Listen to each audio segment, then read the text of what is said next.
Bangladesh has emerged as a power in the world. এই পাকিস্তানে আপনার কি অবস্থা হয়ে গেছে ওখানে, কার্ফু ভেঙে লোকজনকে রাস্তায় নেমে গেছে। এই শিক্ষা কোথায় পাইছে এরা? পাইছে এখান থেকে। ইসকন কি কোনো একটা ক্ষমতা নাকি এখানে? আননেসেসারি। কি করতে পারে তারা? ইসকন করবেটা কি এখানে? 7 কোটি লোক পাওয়া যাবে যুদ্ধ করার জন্য, 14 কোটি হাত ভারতের ভিতরে দাঁড়াবো। হয়তো ভারত আমাদের ভিতরে ঢুকে হয়তো কিছু টাকা দখলও করতে পারে, আমরাও পারি। তারপরে যখন সংঘবদ্ধ হব তখন ভারতের পক্ষে টিকে থাকা সম্ভব হবে না। Will capture. আমাদের আর্মি যথেষ্ট শক্তিশালী, যথেষ্ট দেশপ্রেমিক এবং বুদ্ধিমান। ভারতের আর্মির চাইতে অনেক বেশি বুদ্ধিমান, অনেক বেশি অগ্রসর। আমাদের অস্ত্রের কোনো কমতি নেই, ঠিকই আছে, কোনো অসুবিধা নেই। মণিপুরে যা অবস্থা হয়েছে ওটা থাকে কিনা ইন্ডিয়ার হাতে, সেটাই হলো বড় কথা। কাজে ওখানে যারা সৈন্য মোতায়েন করছে ওইটা বাংলাদেশে যুদ্ধ করবে। আর hill tracts is self protected area. Self military বিষয়ে আমি আলোচনা করতে চাই না, সেলফ প্রোটেক্টেড এরিয়া। এখন কথা হলো, আপনি এই প্রথম আলোর সম্পাদক, ডেইলি স্টারের সম্পাদক সঙ্গে বসে আপনি ইন্টারভিউ দিবেন আর সম্মানিত করবেন নিজেকে। সবার সঙ্গে বসা যায় নাকি রে ভাই? সবার সঙ্গে কি বসা যায়? আপনি বসবেন, কি করা যাবে আপনাকে? আমরা কিছু করতে পারি, বলতে পারি? বলা তো যাবে না। আপনি বসেন, অসুবিধা কি? এই যে ডিজাস্টার হবে এরকম চারিদিকে। চিন্ময়কে ধরেছে, ওর বক্তব্য তো আমি শুনলাম যে আমরা শেখ হাসিনার হাতকে শক্ত করতে চাই, সরকারের বিরুদ্ধে আমাদের কোনো রকম ইয়ে নাই। আরে বিপ্লবের পরে শেখ হাসিনার সরকারকে ইয়ে করতে চাই, বড় বড় হিন্দুদের সমাবেশ করে ওখানে ফালতু সব দাবি দেওয়া উৎসব করা শুরু করছে ইসকনের লোক। His arrest is 100% right, 100% correct. রাষ্ট্রদ্রোহ মামলা তার বিরুদ্ধে রুজু করে যাবজ্জীবন কারাদণ্ড দেওয়া উচিত বলে আমি মনে করি। ফাজলামি। ইসকন ইন্ডিয়াতে নাই কেন? ইসকন এতে হলো কেন নিউ ইয়র্কে 1966 সালে? এই প্রভুপাত গেছে 1963 সালে লন্ডনে, এতে আমেরিকাতে গিয়ে 1966 সালে সে ইসকন ওখানে প্রতিষ্ঠা করছে। এই সনাতন হিন্দুরা তো তার বিরুদ্ধে, সনাতন হিন্দুরা তার বিরুদ্ধে। সেই ইসকন আমাদের এখানে ছড়ি ঘুরাচ্ছে। এই সবগুলোকে অ্যারেস্ট করে জেলে ঢুকানো উচিত। Their presence is a disaster for Bangladesh. এটা হুমকি বাংলাদেশের জন্য। ধরলে কি হবে এদেরকে ধরলে কি হবে? কি প্রেসিডেন্ট ট্রাম্প এসে আমাদেরকে বলে যে ক্ষমতা থেকে নামো? এই ইসকনকে ধরলে কি হবে? কিছুই হবে না। ধরছে তো কি হয়েছে? কিছু হয়েছে? কিছুই হয়নি।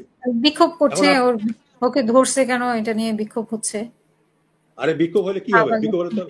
বিক্ষোভ হলে তো বিক্ষোভের বিরুদ্ধে পুলিশকে এখন এটা কি ইস্যু করে ওরা আরেকটা কিছু করার কিছুই হবে না, কিছুই হবে না। ইসকনের সবগুলোকে ধরলো, কিছুই হবে না, এখানে কিছুই হবে না। উচ্ছেদ করে দেবে জনগণ তাদেরকে এখান থেকে। তাদের উচিত তাদের কাজ ঠিক মতন করা, তাদের কাজ ঠিক মতো করা, যদি তারা এখানে থাকতে চায়। না হলে জনগণের একদিন উচ্ছেদ করে দেবে এদেরকে, বুঝতে পারছেন? ওই ইসকনকে বলবো শেখ হাসিনা পালাই গেছে এখান থেকে, আপনাদের জন্য একটা মেসেজ রেখে গেছে। সেটা হলো বেশি গন্ডগোল করবেন, বেশি বাড়াবাড়ি করবেন, আপনাদেরকে এখান থেকে উচ্ছেদ করে দেবে লোকজন। আমার কথা হলো, Bangladesh has emerged as a power in the world. এই পাকিস্তানে আপনার কি অবস্থা হয়ে গেছে ওখানে, কার্ফু ভেঙে লোকজনকে রাস্তায় নেমে গেছে। এই শিক্ষা কোথায় পাইছে এরা? পাইছে এখান থেকে। ইসকন কি কোনো একটা ক্ষমতা নাকি এখানে? আননেসেসারি। কি করতে পারে তারা? ইসকন করবেটা কি এখানে? আমার কথা হলো, আপনি আমাকে বলেন, ইসকনকে যদি নিষিদ্ধ করে দেওয়া হয়, ইসকন করবেটা কি? আমাদেরকে কি জেলে ঢুকাবে? নাকি আমেরিকা থেকে সৈন্যবাহিনী নিয়ে এসে আমাদেরকে ধরে নিয়ে যাবে? তো করবেটা কি? আপনি আমাকে বলেন। আপনি অ্যাপোলজেটিক হবেন আর হাত জোর করে বলে দেবেন নমো নমো নমো নমো, তাহলে তো হবে না রে ভাই। তাহলে কি হবে নাকি? সোজা করে ফেলতে হবে। বাংলাদেশের ইন্টারেস্টের বাইরে যেই কাজ করে, সে ডেইলি স্টার হোক, প্রথম আলো হোক, জনকণ্ঠ হোক, আর ওই যে কালের কণ্ঠ হোক, সোজা করে ফেলতে হবে। আপনার কাছে 1 মিনিট একটা বিষয় জানতে চাই, যে মণিপুর মিজোরামে যা হচ্ছে, বহু সেনা মোতায়েন করা হয়েছে, তো এটাতে করে বাংলাদেশের কোনোভাবে প্রভাবিত হবে কিনা? ইতিমধ্যে আমরা চট্টগ্রামকে একটু অরক্ষিত, পার্বত্য চট্টগ্রামকে আমরা একটু অরক্ষিত দেখতে পাচ্ছি, তারপরে সেন্ট মার্টিন নিয়ে অনেক কথা হচ্ছে, তো সেই বিষয়ে যদি আপনি 1 মিনিট বলতেন স্যার। আমার কথা হলো, বাংলাদেশকে পরাজিত করতে পারে এরকম কোনো শক্তি পৃথিবীতে নাই। এই এখানে আমি ধর্মীয়ভাবে আমি এটা বিশ্লেষণ করছি না, আমি শক্তির জায়গাটা বলছি। এখানে 18 কোটি যদি লোক হয়, আমি তো বলি 20 কোটি, আর ধরো 18 কোটি, তার 14 কোটি লোক মুসলমান, তার 7 কোটি যদি আপনি বাদ দেন, নারী পুরুষ বৃদ্ধ শিশু রোগাক্রান্ত পঙ্গু অমুক তমুক অটিজম আলা, 7 কোটি লোক পাওয়া যাবে যুদ্ধ করার জন্য। 14 কোটি হাত ভারতের বিরুদ্ধে দাঁড়াবো। হয়তো ভারত আমাদের ভিতরে ঢুকে হয়তো কিছু টাকা দখলও করতে পারে, আমরাও পারি। তারপরে যখন সংঘবদ্ধ হব তখন ভারতের পক্ষে টিকে থাকা সম্ভব হবে না। উইল ক্যাপচার করেছে যে চট্টগ্রামে চেরাগি পাহাড়ে সমাবেশ করতেছে। ও সমাবেশ সমাবেশ কিছু হবে না। আমি তিনবার আমি পাহাড়ে চাকরি করেছি ব্যাটালিয়ন কমান্ডার হিসেবে। 3 বার খাগড়াছড়িতে, একবার সর্ব উত্তরে, মধ্যস্থলে রাঙামাটিতে, আর দক্ষিণে বান্দরবন এরিয়ায়। আমি 3 বার চাকরি করছি ওখানে। কিছু না, ওখানকার লোক খুবই শান্তিপ্রিয় মানুষ। পাহাড়ের লোক অসম্ভব শান্তিপ্রিয়, ধর্মপ্রাণ। ওখানে কিছু ভারতীয় এজেন্ট আছে, শোনেন, কিছু ভারতীয় এজেন্ট আছে, ভারতীয় টাকায় তারা ভারতীয় ট্রেনিং প্রাপ্ত, ভারতের অস্ত্র, ভারতের টাকা, ভারতের প্রশিক্ষণ, ভারতের আশ্রয় প্রশ্রয় থেকে কিছু চাঁদাবাজি করে ওখানে। কিসের ওখানে আন্দোলন চলতেছে, কিসের কি চাঁদাবাজি করে? 400 কোটি টাকা, আজ থেকে 20 বছর আগের ঘটনা, 400 কোটি টাকা ওখানে চাঁদা দেওয়া হয়, এবং সেটা সিস্টেমেটাইজড হয়ে গেছে। সিস্টেমেটাইজড উপজেলা থেকে 20% ফান্ডের টাকা যাবে, ডিস্ট্রিক্ট থেকে এত যাবে, এগুলোর সমস্ত কাঠ ব্যবসায়ী কত টাকা দিবে, বাজার থেকে কত টাকা যাবে, কাঠতলি বাজার থেকে কত টাকা যাবে, এগুলো সব লিগালাইজড, মানে সিস্টেমেটাইজড হয়ে গেছে, এবং কে ওগুলো পৌঁছায় দিবে ওদের কাছে, এগুলো সব ঠিকঠাক হয়ে গেছে। আর ভারতে থাকে, আর ওখানে খায় দায় আর এই করে। আমরা চাঁদাবাজি করেছি 1 পয়সা যুদ্ধের সময় করি নেই। দেশ স্বাধীন হয়েছে। এ পাহাড়ের এই দেশ স্বাধীন করবে?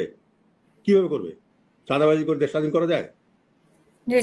ওই ঘাড়ের মধ্যে একটা বন্দুক নিয়ে ঘুরে বেড়ায়, চাঁদাবাজি করে, টাকা পয়সা ভাগ পায়, খায় দায় থাকে ওখানে। Our army is enough to secure our liberty, no problem. আমাদের আর্মি যথেষ্ট শক্তিশালী, যথেষ্ট দেশপ্রেমিক এবং বুদ্ধিমান। ভারতের আর্মির চাইতে অনেক বেশি বুদ্ধিমান, অনেক বেশি অগ্রসর। আমাদের অস্ত্রের কোনো কমতি নেই, ঠিকই আছে, কোনো অসুবিধা নেই। মণিপুরে যা অবস্থা হয়েছে ওটা থাকে কিনা ইন্ডিয়ার হাতে, সেটাই হলো বড় কথা। কাজে ওখানে যারা সৈন্য মোতায়েন করছে ওইটা বাংলাদেশে যুদ্ধ করবে? আর হিলটেক যে self protected area, self military বিষয়ে আমি আলোচনা করতে চাই না, self protected area, plane land না, ওখানে পাহাড়ি এলাকা। ওখানে একবার একটা লোক ঢুকলে কোথাও, আরে হাতি হারায় যায় ওখানে, আর মানুষ আপনি বলতে। আমার কথা হলো, বাংলাদেশকে দখলে রাখা ভারতের পক্ষে সম্ভব না, কারণ ভারত দখল হয়ে যাবে। এটা আমি আর্মি জেনারেল হিসেবে বলতেছি, এটা ভারতেরও জেনারেল আছে, তারা জানে, এটা ভালো করে জানে। কাজে এ সম্বন্ধে কোনো রকমের চিন্তিত হওয়ার কিছু নাই। ওয়েল, আমাদের আর্মি ডিপ্লয়েড আছে, অসুবিধা নাই। আমাদের আর্মি দেশপ্রেমিক, ইনশাল্লাহ। আমাদের স্বাধীনতা সার্বভৌমত্ব নিয়ে কোনো চিন্তা নাই। ডেইলি স্টার, প্রথম আলো, ইসকন, এগুলো নিয়ে কোনো চিন্তার কোনো কারণ নেই। এরা কিচ্ছু করতে পারবে না, চুলো পাকা করতে পারবে না, বাংলাদেশ কিছুই করতে পারবে না। অনেক ধন্যবাদ।